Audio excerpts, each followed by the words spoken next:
Hello everyone, আসসালামু আলাইকুম। আজকে আমরা যাচ্ছি আটগড় কুরিয়ানা ভীমরুলি পেয়ারা বাগানে।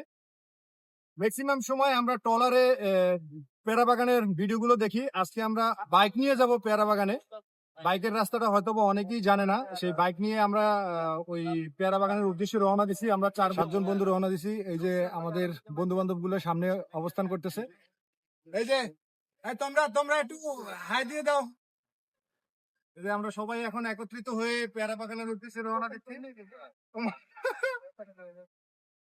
জালকাঠি থেকে আমরা রওনা দিচ্ছি। জালকাঠি থেকে আমরা কলেজ মোড় হয়ে তারপরে কীর্তিবাসা মোড় হয়ে আমরা যাব পেয়ারা বাগান। পুরো পথটাই আপনাদের মাঝে তুলে ধরবো। তো চলুন আমরা একত্রে মুভ করি। ধন্যবাদ। নতুন পার্কের উদ্দেশ্যে বলো। আমরা পেয়ারা বাগান যারা যাচ্ছি তারা হচ্ছে নিজের উপরে কনফিডেন্স নিয়ে পেয়ারা বাগান যাচ্ছি। আর আপনারা যারা পেয়ারা বাগান যাচ্ছেন ট্রলারে বা অন্যান্য নৌকায়, তারা হচ্ছে পরের উপর নির্ভরশীল হয়ে পেয়ারা বাগান দেখতে যাচ্ছেন। আমাদের মতন বাইক নিয়ে এরকম রাস্তায় আসেন পেয়ারা আর এই বাগানে, তাহলে রোডে- পেয়ারা বাগানের ফিলটা পাবেন। আর এই রোডে তো তোমার সাধারণত যাচ্ছে না, যে রোড বাইক হয়ে গেছে ড্যান্সিং কার। বাইক সবাই রাইখে আসে আর আমরা হ্যাঁ, বাইক নিয়ে বাইক নিয়ে যাচ্ছি। ওকে।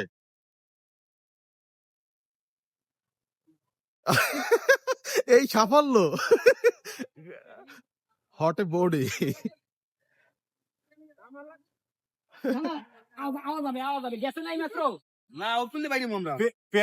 পেয়ারা বাগানের ফিল দেখি পাস হয়ে যাও।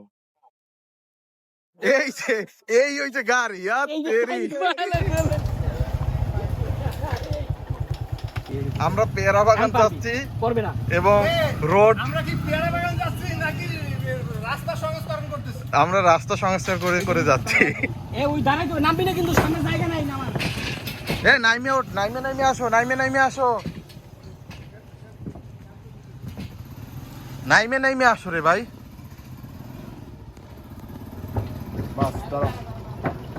ওয়েট আবার সংস্কার। পরে ওঠো রে ভাই। ফাঁক করে দে, এই কাঠগুলো একটু ফাঁক করে দে। হ্যাঁ, কাঠগুলো একটু ফাঁক করে দে।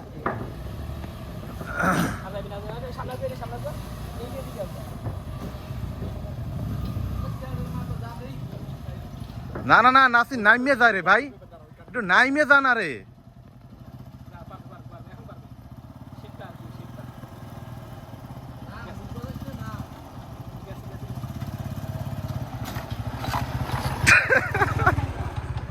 নাইমে যা, সমস্যা নাই, চাকা পড়বে না।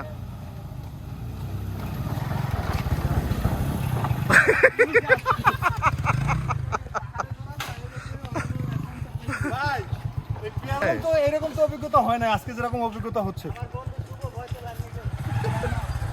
শুভর অনেক ভয়। এই শুভ, এই শুভ, তোমার নাকি অনেক ভয়। তোমার কি অনেক ভয়? কেমন ভয়? আমার মনের মধ্যে যেন গোল ঢুকে গেছে, গুল। শেষে আমরা সুন্দর একটা রোডে আসছি।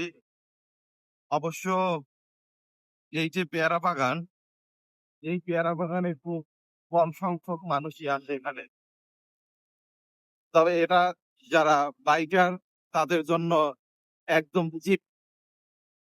জিপ রেটে তারা আসতে পারে, একদম স্বল্প খরচে। কারণ এটার জন্য আলাদা করে নৌকা বা ট্রলার ভাড়া করতে হয় না, ডিরেক্ট বাইক নিয়ে আসতে পারে। বাট মাঝে মাঝে রাস্তার অবস্থা খুবই খারাপ, সেটা একটু সাবধানে আসলে। হ্যাঁ, অটো চলে। এখান থেকে তোমার কুরিয়ানা বের হবে। আমরা দীর্ঘ পরিশ্রম শেষে আমাদের কাঙ্ক্ষিত লোকেশনে চলে আসলাম। এটাই হচ্ছে সেই পেয়ারা বাগান। পেয়ারা বাগানে আসলাম, এখন ভিতরে এন্ট্রি মারবো। এন্ট্রি ফি মেবি 30 টাকা করে। যাই ভিতরে যাই দেখি শিমুলতলার ওই পেয়ারার কি অবস্থা। শিমুলতলা কি পাওয়া যায় কিনা? হে বন্ধু, পেয়ারা সামনে দিয়ে পারা যাবে না, সামনে বলে সব আকর্ষণ।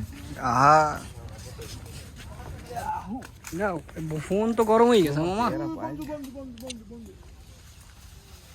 তুই ব্যাংকে চুরির অফার পড়বি। এই যে এটাকেই বলে পেয়ারা বাগান। এক মুখে পেয়ারা, হাতে পেয়ারা, পকেটে পেয়ারা।